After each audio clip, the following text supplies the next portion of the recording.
C'est une longue histoire. Je pense que j'ai toujours eu l'âme d'un sportif depuis mes premiers souvenirs finalement. J'ai toujours eu un vélo dans les jambes, eu envie d'aller gambader dans la forêt, sur les chemins.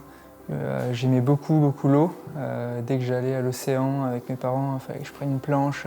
Je passais toute la journée dans les vagues jusqu'à épuisement. C'est par le tennis que j'ai commencé le sport en club. En fait, il me manquait quelque chose, il me manquait le côté liberté, expression dans la nature, aller découvrir des choses. Et en fait, c'est ma mère qui m'a plutôt incité à me dire bah là, est-ce qu'il ne faudrait pas que tu changes de sport? Et il y a un club de canoë sur la Charente. Pourquoi tu n'irais pas t'inscrire et essayer quelques séances?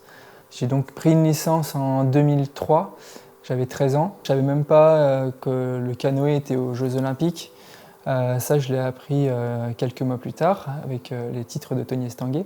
Et même en venant de Jarnac, en fait, on peut avoir le rêve d'aller participer aux Jeux Olympiques.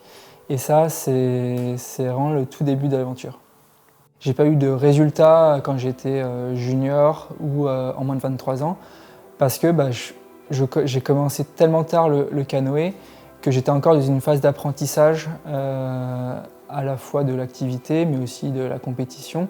Et du coup, j'ai plutôt éclos tardivement à partir de 25 ans.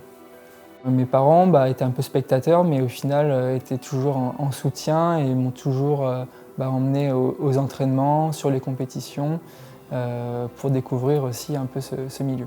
Moi, j'ai été élevé avec cette ambition-là de d'abord avoir un métier. J'ai passé mon bac, ensuite j'ai fait une licence de biologie et ensuite j'ai travaillé en tant que kiné avec le canoë à côté. Et quand il a fallu augmenter les entraînements, améliorer sa récupération et viser les Jeux Olympiques, j'ai mis un petit peu de côté ma carrière professionnelle pour vraiment là me lancer sur le côté sportif. C'est à nous, en tant que sportifs, aussi de montrer que là où on fait du sport, on peut voir des pollutions que personne ne voit et justement on a, je pense, notre rôle à jouer sur la protection notamment des rivières. Si le petit garçon me voyait aujourd'hui, je pense qu'il serait fier de voir que je continue encore aujourd'hui le canoë. C'est ma passion et c'est mon métier à la fois. Et je pense que c'est vraiment de ça que je suis fier.